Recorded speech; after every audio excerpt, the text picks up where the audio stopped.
Overall जो food grain production है खरीफ का वो 285 मिलियन टन यानी 2850 लाख टन जो 18-19 में था वो बढ़ के इस वर्ष का अनुमान है कि 330 मिलियन टन 3300 लाख टन तक जाएगा। यानी 450 लाख टन की वृद्धि इस मात्र 4 वर्षों में। शायद ही कोई देश होगा दुनिया में जिसमें इतनी बड़ी मात्रा में फूड ग्रेन आउटपुट बढ़ा हो। खासतौर पे कोविड के बाद ये यूक्रेन की युद्ध, इस सब के बीच में फर्टिलाइजर के शॉर्टेजेस, ट्रांसपोर्ट फ्रेट की समस्या, इन सबको जब हम देखते हैं ऐसे विपरीत परिस्थितियों में माननीय प्रधानमंत्री मोदी जी के नेतृत्व में जिस प्रकार से खाद्य सुरक्षा की भी चिंता की गई और हमारे किसानों की विशेष रूप से चिंता की गई, वो वास्तव में सराहनीय है। और अभी भी जो मिनिमम सपोर्ट प्राइस में वृद्धि की गई है वो वृद्धि अगर हम अलग अलग जो क्रॉप्स देखें उसमें मूंग दाल पे सबसे अधिक वृद्धि की गई है। मूंग में 10.4% वृद्धि करके 5,705 रुपए की जो लागत है उसके बदले 7,755 रुपए मूंग पर एमएसपी निर्धारित की गई है, निर्धारित थी पिछले वर्ष और अब उसको बढ़ा के 2023-24 के लिए 8,558 रुपए यानी 10.4% की वृद्धि 8,558 मूंग दाल पर नई खरीफ मार्केटिंग सीजन के लिए एमएसपी को सुनिश्चित किया गया है। इसी प्रकार से जो ग्राउंडनट है उसमें भी 9% की वृद्धि हुई है और अब 6,357 रुपए ग्राउंडनट की एमएसपी रहेगी। सेसमम सीड जो है, सेसमम में भी 10.3% की वृद्धि की गई है, 8,635 रुपए उसका एमएसपी तय किया गया है। और पैडी जो साधारणतः बड़े मात्रा में उत्पादन होता है, पैडी की एमएसपी में 7% की वृद्धि की गई है। कॉमन ग्रेड में 2,183 रुपए 2183 प्रति क्विंटल और पैडी ग्रेड ए में 2,203 रुपए प्रति क्विंटल की नए निर्धारित एमएसपी को आज कैबिनेट की मंजूरी मिली है। इसी प्रकार से ज्वार, बाजरा, रागी, मेज, तुर, अरहर दाल, उड़द,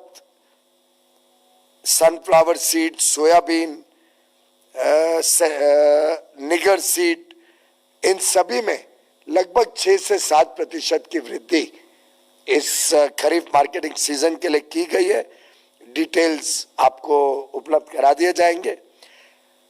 कापूस में, कॉटन में बहुत बड़े रूप में वृद्धि करने का निर्णय कैबिनेट ने लिया है। कॉटन की मीडियम स्टेपल एमएसपी को 8.9 लगभग 9% बढ़ाकर 6,620 किया गया है और लॉन्ग स्टेपल कॉटन को 7,020 यानी 10% की वृद्धि कैबिनेट ने आज स्वीकृति दी है। इन सब कार्यक्रमों के साथ साथ एमएसपी की जो बढ़ती हुई दाम है, इसके साथ साथ जैसे मैंने बताया, चाहे वो बीज हो, चाहे फर्टिलाइजर हो, जो बिना बढ़त के इतने दुनिया में इतने दाम बढ़ गए, लगभग 3 गुना 4 गुना होने के बावजूद भारत में फर्टिलाइजर के दामों में जरा भी वृद्धि प्रधानमंत्री जी ने होने नहीं दी, जिसके कारण हमारे किसानों को बहुत लाभ मिला। शायद एक एक किसान का लाभ देखने जाए तो हजारों रुपए का लाभ किसानों को सिर्फ और सिर्फ फर्टिलाइजर दाम ना बढ़ाने से पिछले वर्ष में मिला है।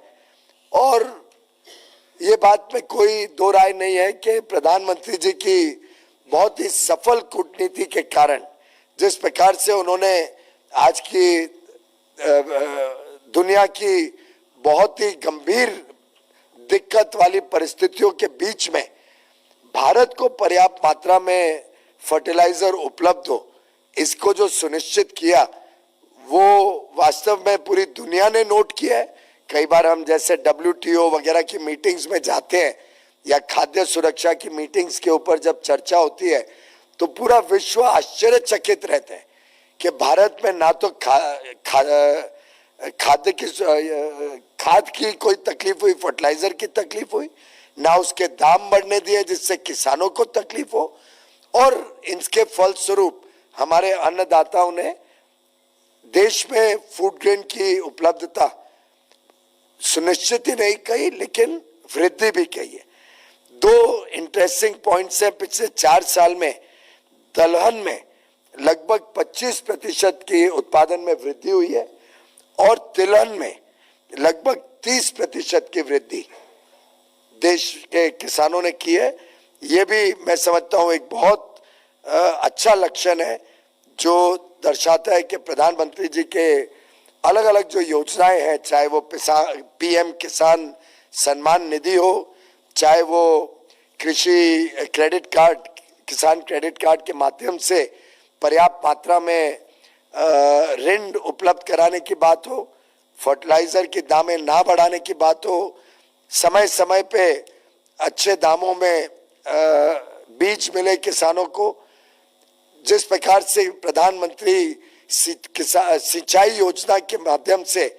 और बड़े मात्रा में सिंचाई पहुंचाई गई है किसानों तक, देश में 24 घंटे बिजली सुनिश्चित कर दी गई है और किसानों को पर्याप्त अब बिजली मिलने लगी है, बिजली की समस्या नहीं रही। ये सभी अगर हम दृष्टिकोण रखें, होलिस्टिक कॉम्प्रिहेंसिव जो प्रधानमंत्री जी की सोच रही है किसानों के प्रति, इस सब को दर्शाता हुआ ये उपलब्धि रही है। मैं ये भी एक आप सबके समक्ष रखना चाहूंगा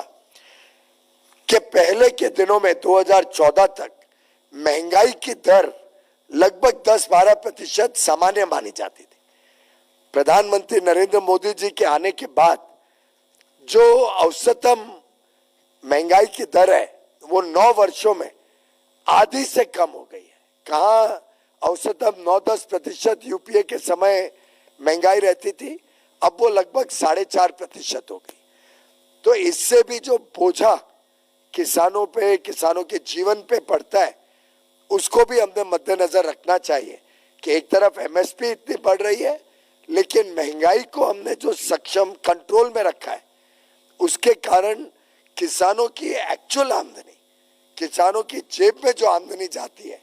उसमें वृद्धि करने में प्रधानमंत्री नरेंद्र मोदी जी की नीतियां, खासतौर पे बढ़ते हुए MSP का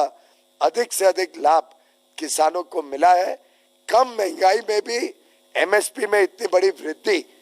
लोगों को, किसानों को जरूर लाभ देगी।